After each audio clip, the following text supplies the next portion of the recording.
Here I am going to explain you the different terms related to uniform circular motion. So in the uniform circular motion, first term, that is angular displacement. What is the angular displacement? It is angle swept out by radius vector in a given time interval. For example, this is the uniform circular motion of any object or particle. So initially, this is center. Initially the particle is at the point P.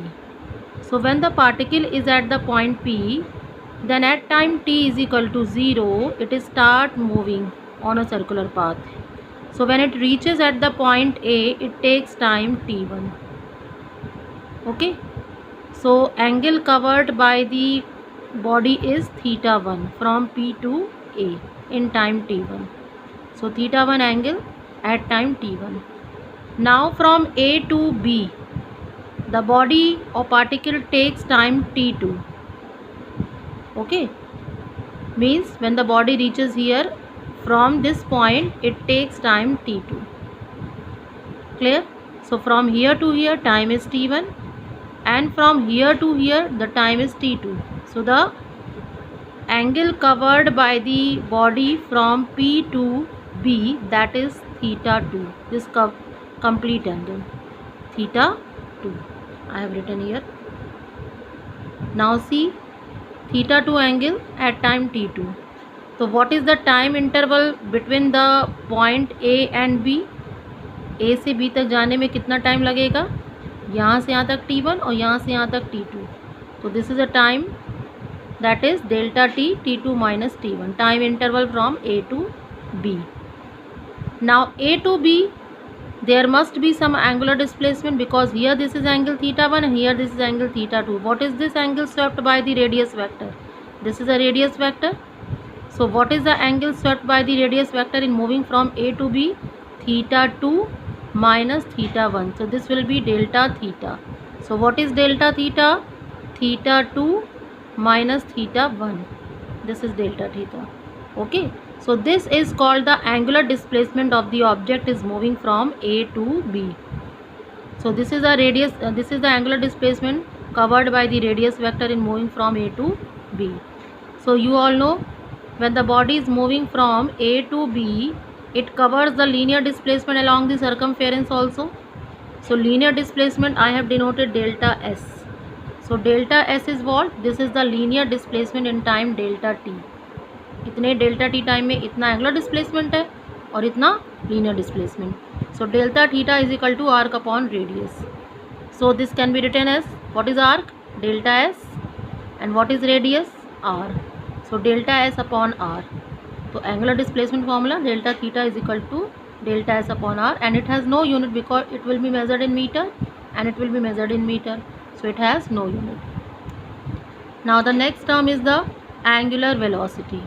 What do you mean by the angular velocity? Linear velocity is the time rate of change of linear displacement. So angular velocity is the time rate of change of angular displacement is called angular velocity, and the symbol is small w, or you can say this is called the omega. Omega. This is not exactly w, this is like this.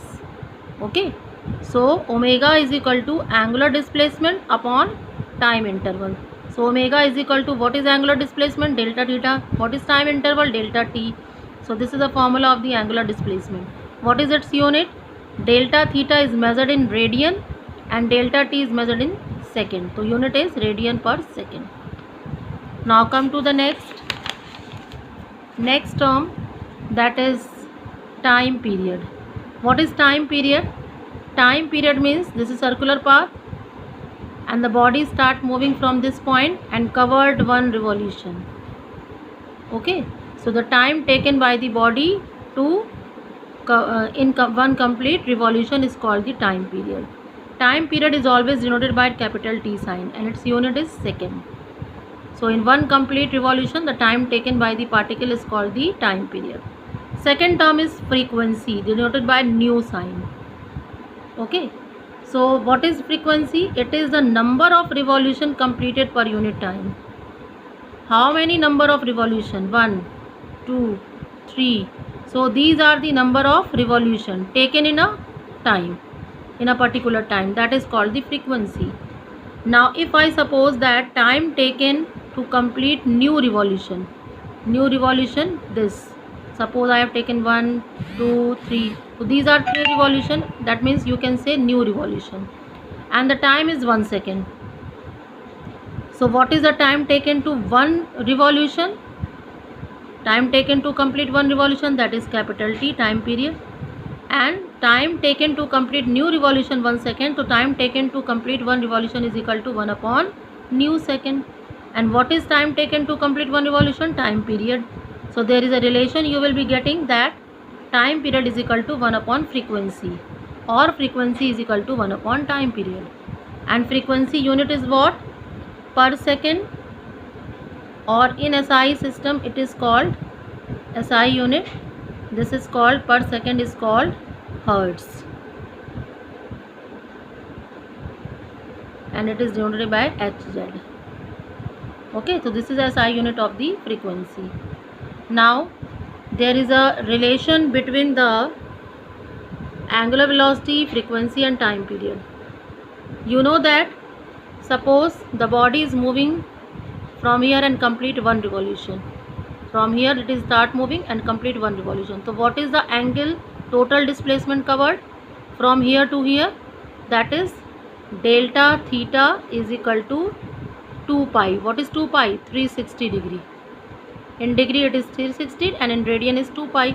So in one complete revolution the body covered angular displacement, that will be equal to 2 pi. So in time period t particle completes one revolution. तो time period T में particle कितना revolution complete करेगा? एक revolution ही complete करता है, क्योंकि one revolution का टाइम ही कैपिटल टी होता है.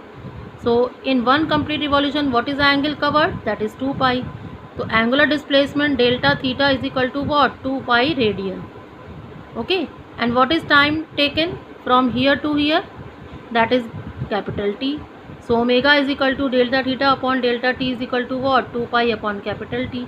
So one relation you have got between omega and capital T, 2 pi upon capital T.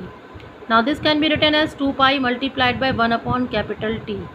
What is 1 upon capital T? This will be nu, means frequency. So omega is equal to 2 pi nu. So this is the formula relation between the omega and T and omega and nu.